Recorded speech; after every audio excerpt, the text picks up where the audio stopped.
Hey everybody, it's Kevin and welcome to today's episode on Classic Chevy Revival. Today we're going to explore the challenges and the rewarding experiences of upgrading our classic Tri-5s with modern 12-volt systems. So join me as we uncover the secrets to reviving these timeless beauties while navigating through the complexities of vintage electrical systems.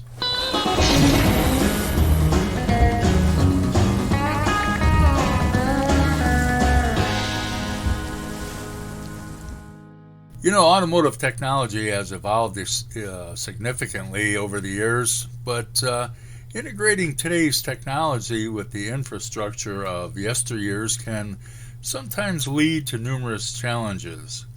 Upgrading your 12-volt system in a Tri-5 Chevy can uncover several issues at times.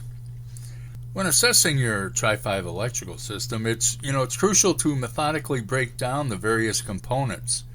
These include examining the low tension side, the high tension side, the charging system, starting system, wires, which includes the switches and relays, fuses and the fuse box, electrical components, and light bulbs. This systematic approach facilitates the identification of underlying issues. Additionally, obtaining a factory service manual with a wiring diagram, if available, can be immensely helpful in troubleshooting. So let's start our assessment with the following checks. Let's look at wiring harnesses. As Tri-5s age, their electrical wires accumulate dirt and become brittle, resulting in decreased conductivity. The wiring harness and switches, over 6 decades old, really were not designed for such longevity. Insufficient voltages can impede the efficiency of distributors and coils.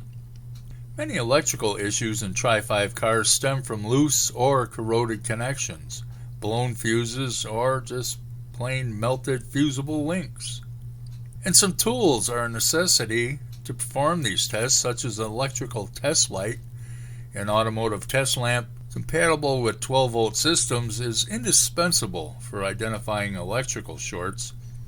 These inexpensive tools, typically under $10 from places like that river located in South America or the Harbor Freight tools, allow for reversible leads.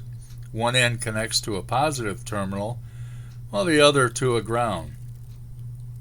Testing begins with the car's battery and, depending on the context, ignition switch activation, it might be necessary.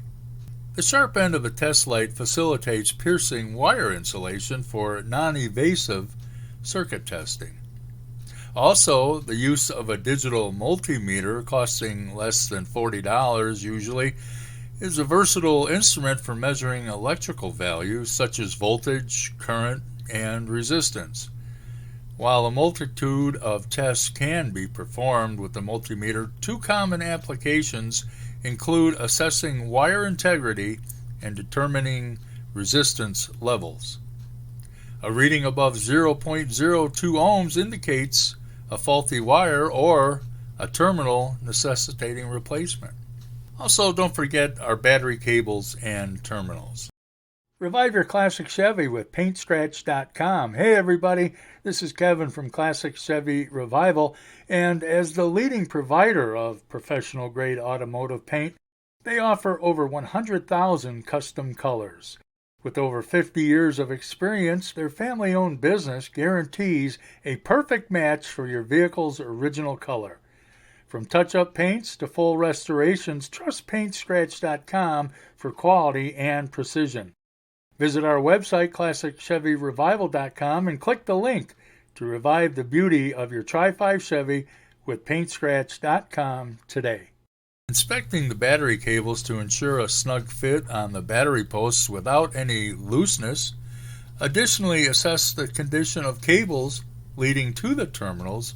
Replacement might be necessary if deterioration is evident. And don't forget the ground straps. Maintaining effective electrical grounding from the engine to the frame and firewall is vital. Over time, original ground straps, they may become degraded, requiring cleaning and or replacement. So inspect existing straps and consider adding new ones if you're unsure of their conditioning. All right, let's check the low tension side. During a simple check, observe the headlights while the helper engages the starter. Dimming headlights or a slow starter speed, it might indicate low battery or poor connections. Verify the cleanliness and tightness of positive and negative battery cables, as well as the condition of ground straps as we talked about previously. What about parasitic draw? Identifying parasitic draw, it's simplified with a multimeter. Can be tough to find, but after disconnecting the negative battery terminal, ensuring all accessories are off, a reading above 50 milliamps suggests a parasitic draw, warranting a little further investigation. Also, let's not forget our points. If you still have those in your car and haven't switched over to an electronic ignition, many Tri-5s still feature a points condenser ignition system. They're known for their reliability. When properly maintained, this system can offer trouble-free service for thousands of miles. Regular inspection and upkeep are essential for optimal performance. So, as we wrap up this very quick journey through the intricacies of the Tri-5 electrical systems, let's keep the legacy of these classic automobiles alive and thriving. I'm your host, Kevin, thanking you for tuning in. Be sure to like and subscribe and check out our website, ClassicChevyRevival.com, for more valuable Tri-5 information. So until next time, remember to drive and revive. And happy driving, everyone.